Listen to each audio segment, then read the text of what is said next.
Are you ready to fight racism, white people, and all of the bad things? Well, then South of Midnight is definitely the game for you. It's like Dark Souls, but woke and not really Dark Souls at all. It's just shit.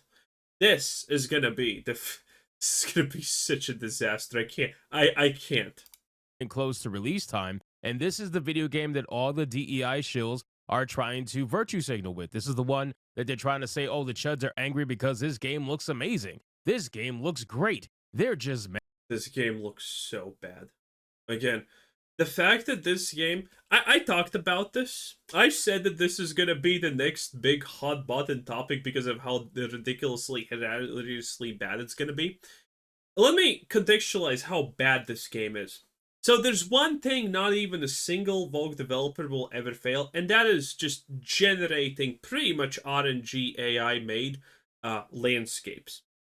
In almost every game, they're gonna be good, they're gonna be beautiful. It is almost impossible to see a game that just doesn't have good landscapes. South of Midnight has some of the worst looking landscapes I have seen in my life. Now, granted, when you see a house or an actual artist made thing, I do think it actually looks really good. But other than that, the just ambience looks like complete trash. It looks bad, it looks sad. And when a game fails something that impossible to fail in a modern setting, I mean, damn, you know you're gonna be in for a treat. Mad because there's a black female in it, blah, blah, blah. Well, apparently, now we have some posts that are resurfacing, and rightfully so, to remind everybody what kind of a developer Compulsion Games actually is, and what some of the people who work there regarding, their game South of Midnight, what some of them have done online and their viewpoints on not just people in general, but gamers as a whole. Ever since I was Nice. little, I kind of knew that I wasn't the ideal skin tone for the world. I'm African American, and I'm not just, your typical. Oh, damn! Oh no! This is going far, okay? This is not only whites are bad, but this is anyone who's not as dark as me is bad, and I'm special because I'm just the darker of dark. Oh wow! I did not expect. Oh, damn! This. Okay, when we go this far, even I actually unironically have to say, yeah, this is a little bit racist, okay? Damn. African American, I am extremely dark. And it's always somewhat been a problem. Also, that's just an opinion of a woman, okay? When I was young, guess who was Goku? That's right, me, okay? And guess who else was Goku? Literally every other kid ever, black, white, Asian, Mamasian, crippled, or whatever, everyone was Goku. Congratulations, 10 out of 10. Everyone was a Pokemon trainer, there was no problems. For girls, though, holy shit, yeah, I mean, this is probably an issue.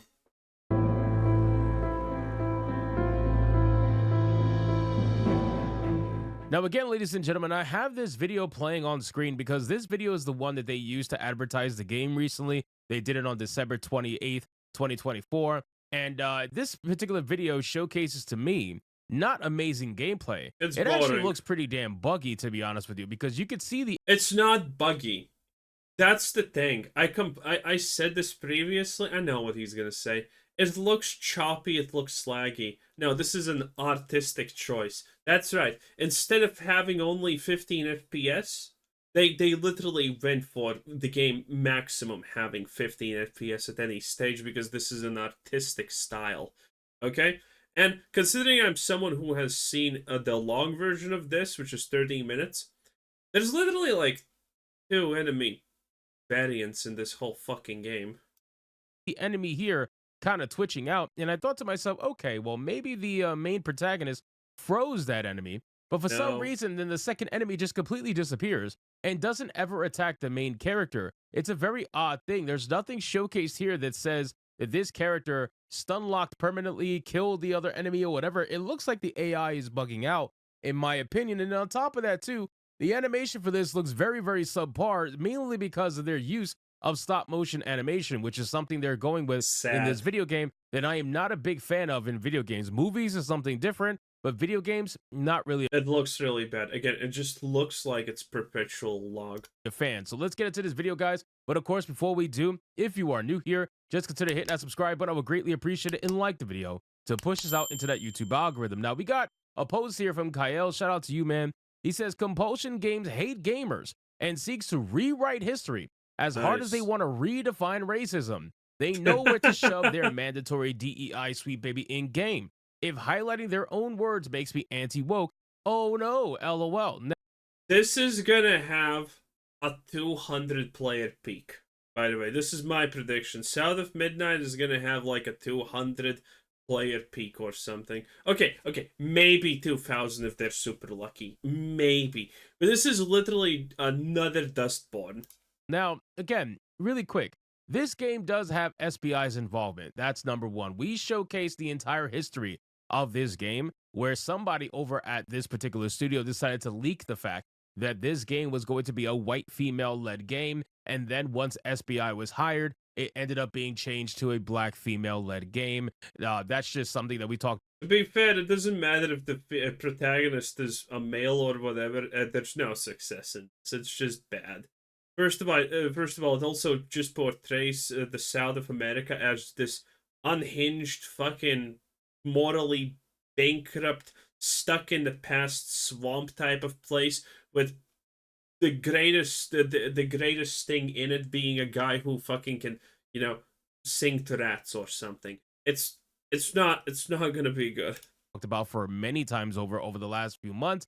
And then on top of that too, we also on Hypnocast watched a documentary from Compulsion Games where they were going over this video game and talking about it, and not once did they ever showcase gameplay, and not once did they ever actually talk about gameplay. All they did was talk about identity politics and history. Now, the history thing I totally get because it's a game that's based in the actual South and they're trying to showcase real history, but unfortunately, they're not going to do that, right? They're going to No. showcase history through their eyes, the way that they want to see it, the way that they want to remember history, not the way that it actually happened, which is unfortunate. But we have some screenshots here from Katie Pikachulita, which we've done videos on before, but let's just give a little bit of a reminder because a lot of people probably don't know about this. But Pikachulita says, honestly, I hate gamers. And then you see her profile here. Her Based, same.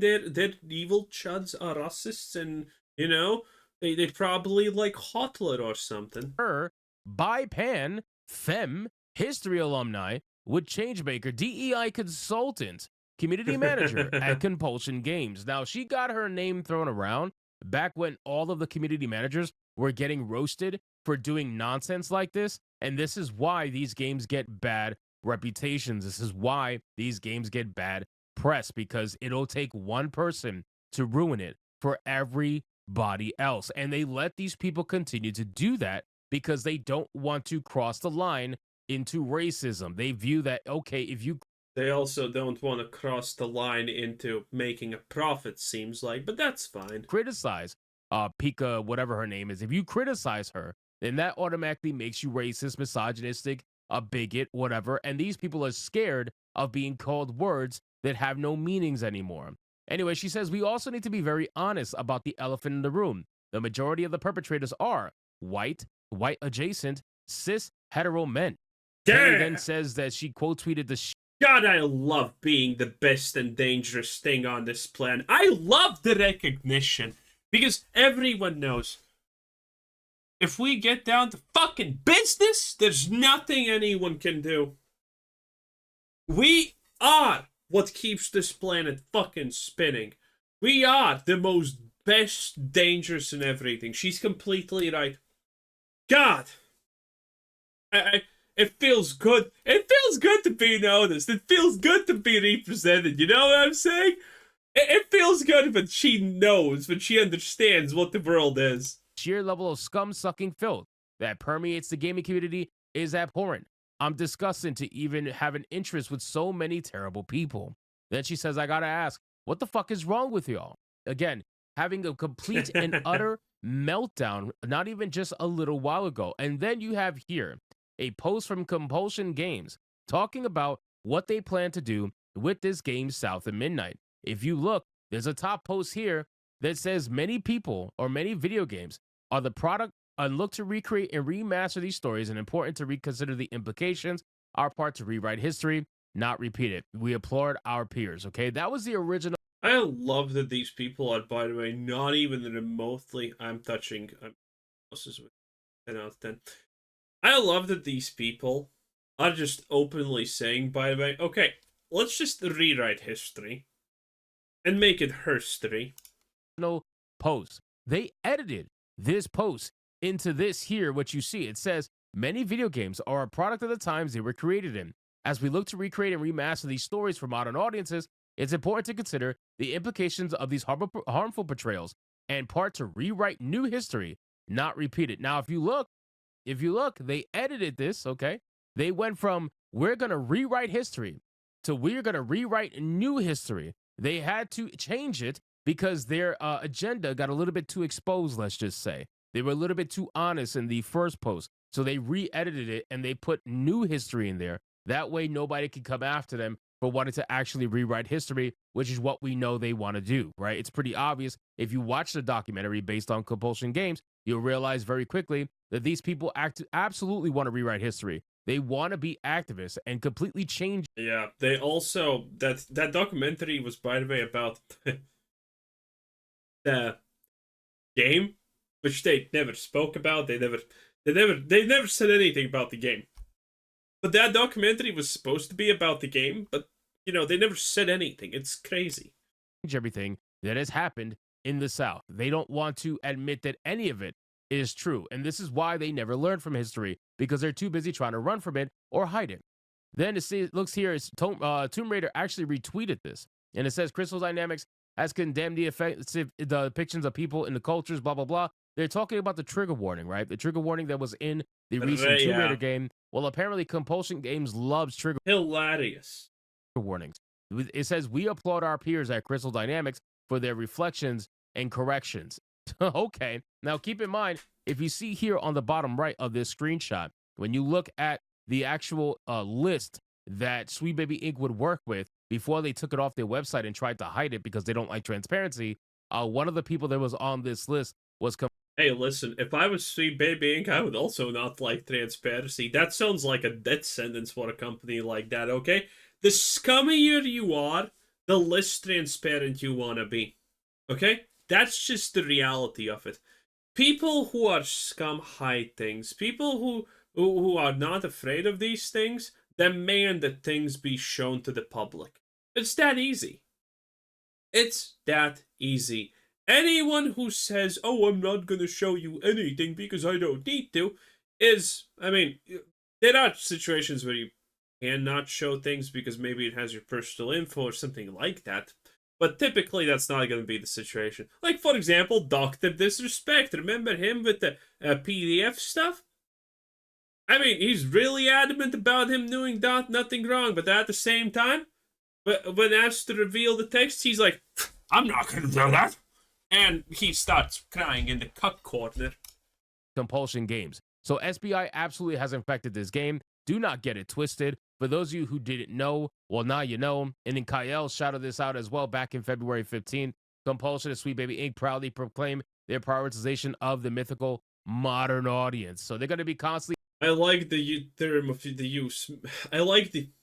How do I get a sentence that wrong? Wow. Wow, that is impressively autistic. Anyway, I commend the use of the term mythical because the modern audience truly is mythical in the sense that no one can find it and it probably doesn't exist and it's just made the fuck up. True, big true. I am definitely one with this tweet. I am one with this tweet. And I am one with Hypnotic 10 out of 10. Bye.